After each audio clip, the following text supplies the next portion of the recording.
যারা নয় বন্দোবস্তের কথা বলছে মানে সগর্বে আর কি, তারা কি আসলে ওই যে একটা পার্ট হয়তো মানে বিএনপিও কাউন্টার পার্ট, কিন্তু যারা নয়া বন্দোবস্তের কথা বলছে তারা কি আদৌ নয়া বন্দোবস্ত তাদের আচার আচরণে প্রকাশ পাচ্ছে? যে যেখানে মুজিবুর রহমান মঞ্জুর যথার্থই বললেন যে রাজনৈতিক সংস্কৃতি তো পরিবর্তন হয়নি, তাহলে নতুন করে রাষ্ট্র তৈরি করবে কি করে তারা? যারা নয়া বন্দোবস্তের কথা বলছে আপনার, তার জাতির সামনে যদি নয়া বন্দোবস্তের একটা রূপরেখা তুলে ধরতো তাহলে আমরা পরিষ্কার হতাম। আসলে নয়া বন্দোবস্ত বলতে কি বোঝাতে চাচ্ছে? জনগণ তো চেয়েছিল নয়া বন্দোবস্ত যতক্ষণ পর্যন্ত আপনার যারা নয়া বন্দোবস্তের কথা বলছে তাদেরকে জাতির সামনে একটা রূপরেখা তুলে দেওয়া দরকার। মঞ্জু ভাই যে কথাগুলো বলল, যে আজকে দেখেন রাজনীতির মধ্যে শিষ্টাচারের আমাদের গত 50 বছর ভয়ানক একটা অভাব ছিল, এবং যে কারণে আমাদের জাতীয় ইস্যুতে আন্তর্জাতিক ইস্যুতে আমরা রাজনৈতিক দলগুলো এক টেবিলে বসতে পারিনি। আমাদের আভ্যন্তরীণ সমস্যা নিয়েও আমরা একসাথে বসতে পারিনি। রাজনীতিতে সমালোচনা থাকবেই। আমি একটা রাজনৈতিক দল করি, মঞ্জু ভাই একটা রাজনৈতিক দল করে, জামাতে ইসলাম একটা দল। রাজনীতির মঞ্চে আপনি আর একটা দলকে সমালোচনা করবেন, আর একটা দলকে আক্রমণ করবেন, এটা দোষের বলবো না, কিন্তু সেইটা আপনার তো একটা শিষ্টাচার বহির্ভূত হলে চলবে না। এনসিপির কতিপয় ছেলেরা আজকে যে ভাষায় যে কথাগুলো বলছে, কিন্তু ভাবা উচিত। আপনি চকরিয়ার মাটিতে মিটিং করতে যাচ্ছেন, এটার উস্কানি কেন আমি বলছি, তার নির্বাচনী এলাকা, সালাউদ্দিন সাহেবের নির্বাচনী এলাকা। সালাউদ্দিন সাহেব আমাদের বিএনপি এখন স্থায়ী কমিটির সদস্য, এবং আপনারা দেখছেন যে আজকে ওই যে সংস্কার কমিটির মিটিং বৈঠকগুলো হচ্ছে সেখানে তিনি প্রতিনিধিত্ব করছে। তার নির্বাচনী এলাকায় তার ওখানে বসে থেকে দাঁড়িয়ে থেকে আপনি শামীম ওসমানের সাথে কম্পেয়ার করছেন। এটা তো আপনার সালাউদ্দিন সাহেবকে হুকুম দেওয়া লাগবে না। যারা ওখানে সালাউদ্দিন সাহেবের অনুসারী ভক্ত যারা আছে তারা কি এরকম বক্তব্য গ্রহণ করে নেবে? এরকম মানে এটা উদ্দেশ্যপ্রণীতভাবে আপনার এই ধরনের বক্তব্য আপনি বলেন যে আমরা চাঁদাবাজ বা আমরা গডফাদার সৃষ্টি হতে দেবো না ভবিষ্যতে রাজনীতিতে। আপনার নাম উল্লেখ করার তো দরকার নেই। আপনি ইঙ্গিতে যেভাবে নাম উল্লেখ করে না, ইঙ্গিতে যেভাবে বোঝাচ্ছেন তাতে তো ইঙ্গিতগুলো একেবারে স্পষ্টভাবেই সালাউদ্দিন সাহেবকে আপনি শিলং আক্রমণ থেকে করছেন। এসছে বলছে। হ্যাঁ, তো এই যে এই জিনিসটা আপনি, আমরা রাজনীতিতে আমরা জামাত ইসলামকে যখন আমরা মঞ্চে জামাত ইসলাম সম্পর্কে তো কথা থাকে, আপনার বিএনপিকে নিয়েও জামাত ইসলাম কথা বলছে।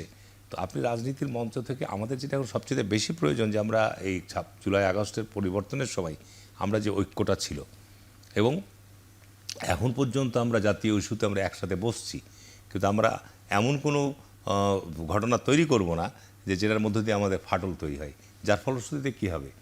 আজকে দেখেন আপনি নির্বাচন, এই জামাত ইসলামের জায়গা থেকে পিয়ার পদ্ধতি, গত 50 বছরের রাজনৈতিক দলের মধ্যে এই পিয়ার পদ্ধতি নিয়ে কখনো কোনো আন্দোলন বা প্রস্তাব বা এই সমস্ত আসে নাই। তো পিয়ার পদ্ধতি আমাদের পৃথিবীর কোন কোন দেশে চালু আছে, তার সুফল কুফলটা কি পাচ্ছি আমরা? পার্শ্ববর্তী আপনি নেপালই দেখেন না কেন, এই নেপালের রাজা মরে যাওয়ার পর এই গত 10 বছরে নেপালে আপনার 9 বার সরকার চেঞ্জ হয়েছে। তা আজকে যারা জেনে শুনে আজকে কথাটা বলছে, কাজ করেন আপনার দেশে গণতন্ত্রই তো আমরা চর্চার মধ্যেই যেতে পারিনি। আমরা গত 50 বছরে ধারাবাহিকভাবে আমরা রাজনৈতিক কোনো চর্চার মধ্যে যেতে পারিনি। আমরা ভোট ব্যবস্থাকে আধুনিকায়ন করতে পারিনি। আমরা ভোট ব্যবস্থার মধ্যে বিশ্বাস অবিশ্বাসের দ্বন্দ্বের মধ্যে দিয়ে আমরা পার করেছি। তা আপনি এখন পিয়ার চাষে সে ধরে নেন যে এখানে পিয়ার প্রথা আমরা চালু করলাম, তো এখানে পিয়ার প্রথা চালু করলে আপনার আওয়ামী লীগের সময় নাই, নিষিদ্ধ, তাদের নৌকা প্রতীকও থাকবে না, কিন্তু আওয়ামী লীগের ভোটের পার্সেন্টেজ আছে না, পার্সেন্টেজ তারা সিদ্ধান্ত নিয়ে বলে যে আমরা গোলাপ ফুল নিয়ে ভোট করব। তো গোলাপ ফুল নিয়ে ভোট করার পর তার কতটি সিট পেতে পারে, পার্সেন্টেজ কতটুকু পাবে? তাহলে আপনি এখানে আওয়ামী লীগকে প্রোটেক্ট করতে চাচ্ছেন, আবার পিয়ার পদ্ধতিতে আওয়ামী লীগকে আপনি রাজনীতিতে প্রবেশ করার পথ তৈরি করে দিচ্ছেন।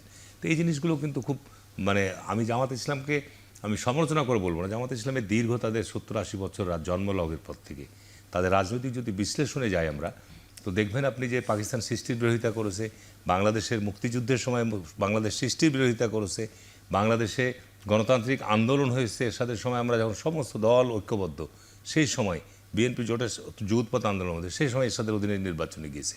অর্থাৎ তাদের ঘোষণার সাথে তাদের কাজের মিল নেই। তো এখন বিষয়টা হচ্ছে যে আপনাকে বাংলাদেশকে যত দ্রুত সম্ভব, এখন আমরা সংকটের মধ্যে আছি, যত দ্রুত সম্ভব নির্বাচনী মাঠে আপনাকে নির্বাচনী ট্র্যাকে বাংলাদেশকে নিয়ে যাওয়া দরকার। যদি আপনি এটাকে বিলম্বিত করেন সংকট আরও বাড়বে, এবং কোনোভাবেই একটা আপনার গোপালগঞ্জের ঘটনার জন্য সেখানে কারফিউ দিতে হচ্ছে, তো সারা দেশে বিএনপিকে আপনি উস্কানি দিবেন, আর আমরা এখনও পর্যন্ত যুদ্ধ ধরে আছি। যদি বিএনপিকে নির্বাচনে যদি আবার আন্দোলন করতে হয়, বিএনপিকে যদি আবার রক্ত দিতে হয়, তো দেশের অবস্থাটা কোথায় যাবে আপনার? বুঝতে পেরেছি। ইকোনমির অবস্থা কোথায় যাবে? হাজার হাজার লক্ষ লক্ষ কোটি কোটি মানুষ এখনো বেকার।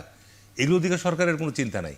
সুতরাং আমি মনে করি যে আজকে বাংলাদেশকে যত দ্রুত সম্ভব নির্বাচনের ট্র্যাকে নিয়ে যাওয়ার জন্য আপনার ঘোষণা দেওয়া দরকার। তাহলে আমি মনে করি যে বাংলাদেশের যে অস্থিরতা তৈরি হচ্ছে, এই অস্থিরতা আপনার আমরা একটা বিরতি